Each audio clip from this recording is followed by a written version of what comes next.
एक एक दिन बीत रहा है, आज का दिन भी बीत गया, आगे आने वाला दिन भी बीत जाएगा। जो विद्या से युक्त व्यक्ति होता है वो क्या विचारता है कि एक एक दिन बीतने के साथ मेरी जो आयु है वो कम होती जा रही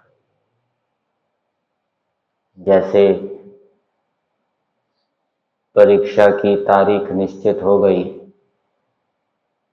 तो विद्यार्थी दिन गिनते हैं, कितने दिन रह गए परीक्षा में। जैसे जैसे दिन बीतते जाते हैं वो फिर और पुरुषार्थ करते हैं और गंभीर हो जाते हैं, घूमना फिरना बंद कर देते हैं कि अब तो कल परीक्षा है, बस आज का ही दिन है।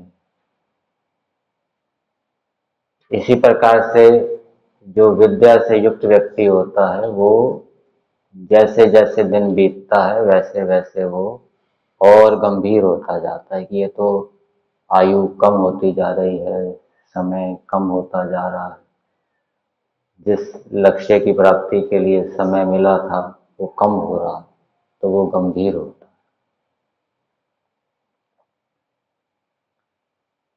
भर्तृहरि जी ने एक श्लोक के अंदर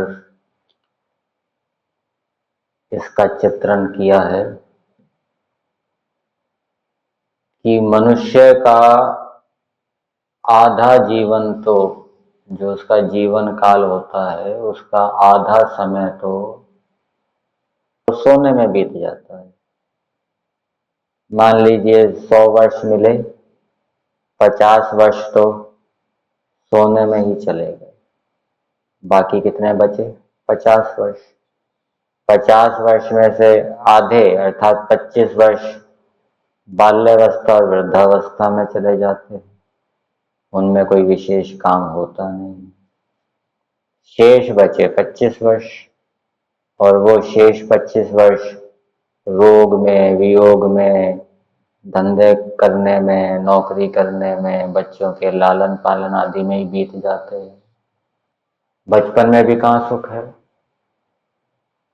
सुख है बचपन में, वहां भी परतंत्र है बालक। बुढ़ापे में भी कहाँ सुख है? वहां पर भी परतंत्र है। और सोने में बीत गया आधा समय तो,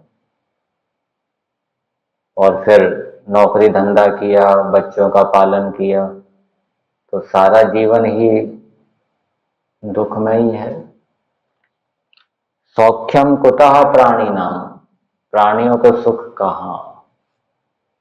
अर्थात ये छोटे से जीवन में सुख लेने की आशा छोड़ दो।